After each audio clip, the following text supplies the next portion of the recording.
Good evening. This is KiniNews and I'm your host Prasad. Rafizi Ramli did not interfere when the MACC first raided his Invoke office. However, after finding out how his staff were treated, Rafizi called the graft buster a bully and he's no longer going to keep quiet, with Azam Baki fixed in his crosshairs. Rafizi Ramli has warned MACC chief Azam Baki that Pakatan Harapan will once again come after him over his previous alleged shareholding scandal if the coalition wins GE15. Lepas menang pilihan raya, kami cari Azam Baki insyaAllah. Saya harap Azam Baki, saya tahu Azam Baki tengok ni. Saya harap bila Pakatan Harapan menang, kami cari kamu jangan nak salahkan adik kamu sekali lagi. Speaking at a Harapan Mega Ceramah in Johor Bahru last night, Rafizi said the MACC must first face the court over the graft busters raid of his company, Invoke Solutions. Rafizi said they will meet in court today and the country will vote on Saturday. He added that after Harapan wins the election, they will go and find Azam. A crowd of 1,000 Harapan supporters cheered when Rafizi said this. Last December, outgoing Sungai Buloh MP R. Sivarasa filed an urgent motion seeking the Dewan Rakyat to discuss Azam's alleged ownership of shares in a publicly listed company while serving as MACC's investigations director previously. In January, Azam said he had informed the MACC Corruption Prevention Advisory Board that the shares were bought by his brother who borrowed his name and that he believed he did not do anything wrong. The declaration triggered a Securities Commission probe that eventually found no evidence of proxy trading, as Azam had control over his own trading account. Rafizi said he had initially refrained from interfering in MACC's first raid at Invoke on Tuesday, but lawyers were subsequently assigned after further demands were made for documents containing confidential information belonging to Invoke's customers. He pointed out that the MACC must seek an order from the High Court on its request to seize documents covered by confidentiality clauses. As Prime Minister, Ismail Sabri was the one who advised the Agong on when to dissolve Parliament. Experts told the UMNO leader not to hold elections during the monsoon season. But here we are. Now, the floods which occurred in several parts of the country early today appears to be a reality check for the caretaker Prime Minister. All disaster and security-related agencies have been ordered to be on alert for monsoon and flash floods. This is after continuous heavy rain in the Klang Valley overnight caused floods. It also impacted areas such as Sagamat, Johor and Pasir Mas and Kelantan. Caretaker Prime Minister Ismail Sabri Yaakob said all the agencies should be in a full state of preparedness to ensure public safety. Ismail Sabri said he is worried and does not want the flood tragedy that occurred in Siri Muda in Shah Alam, Selangor to reoccur. Photos posted by netizens showed that various areas in Klang, including Taman Sentosa, Bayu Perdana and Klang Utama, were flooded. Videos showed that the water flooded into several houses where many netizens complained of a sleepless night, so that they could stay alert in case the flood water flowed into their houses. The OneMDB trial will have to resume after GE15 because Najib's lawyer Shafi Abdullah is still on MC and the prosecution have yet to prepare their witnesses. Prosecutors were unable to get 5 witnesses ready on short notice for today's 2.28 billion ringgit OneMDB corruption trial against Najib Abdul Razak. On top of that, Najib's lead defense counsel Muhammad Shafi Abdullah is still on 3-day medical leave following a dental procedure. Because of this, the Kuala Lumpur High Court postponed the trial to Monday next week. Deputy Public Prosecutor Ahmad Akram Garib informed trial judge Colin Lawrence Sequeira that the prosecution did its best to call the 5 witnesses. However, none of them could come as it was done on short notice, and 2 of the witnesses were overseas.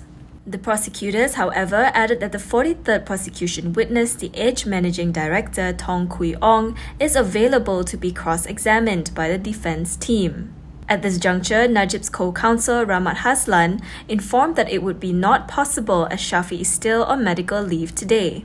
Rahmat said that Shafi is still suffering from pain in his gums. Sequeira then adjourned trial to Monday next week. Yesterday, Tong testified that Najib showed him the door in 2015 when he tried to warn the then Prime Minister about the role that Jolo played in the embezzlement of funds from OneMDB.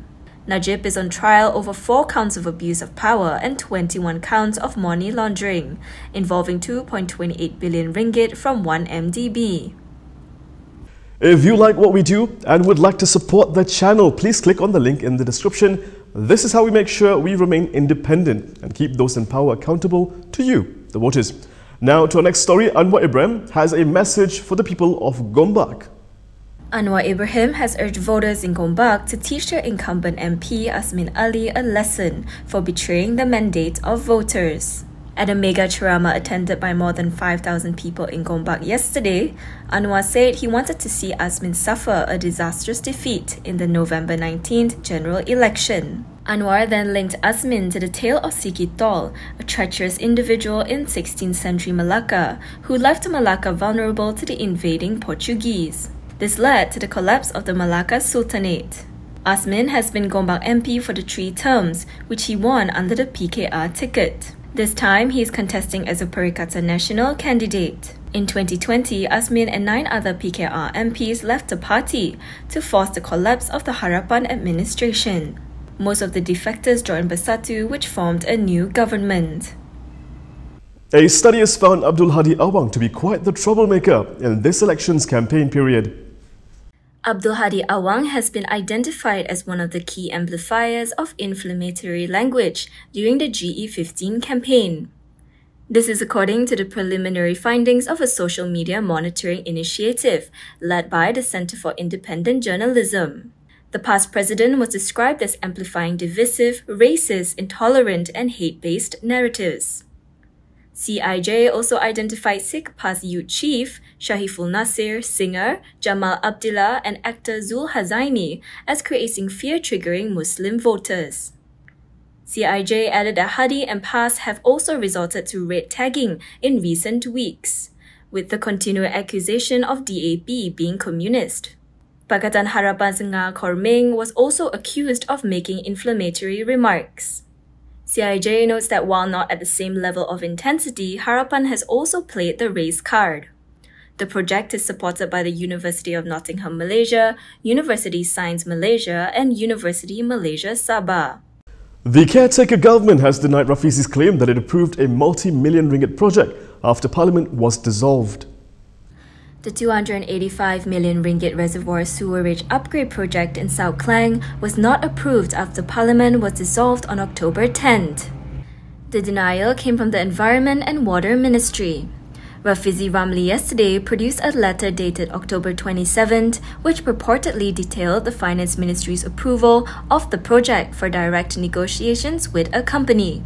The ministry clarified the project had been approved as early as November 2020, and that the project's procurement had begun on October 6th last year. The ministry has not issued letters of intent, offer letters, and letters of acceptance of tender, as well as any form of negotiations with contractors after the dissolution of Parliament. It said hence the statement from Rafizi does not arise at all.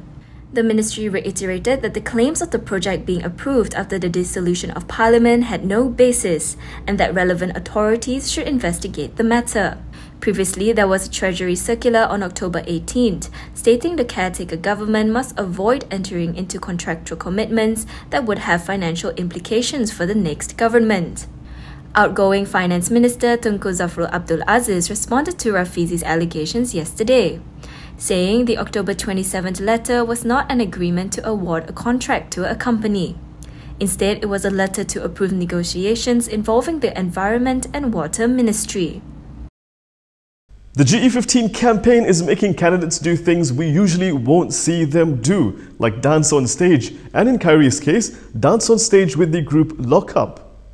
Videos of election candidates dancing on the GE15 campaign trail have gone viral on social media. A video clip of Sungai Buloh candidate Khairi Jamaluddin dancing with Tamil music group Lock Up has been circulating on social media platforms, TikTok and Facebook. The group peaked in popularity in the 1990s. The video clip from the event last night has also been circulating on WhatsApp. Similarly, a clip of Muda Semua candidate Syed Saddiq Syed Abdul Rahman joining a Joget event is gaining some views on TikTok.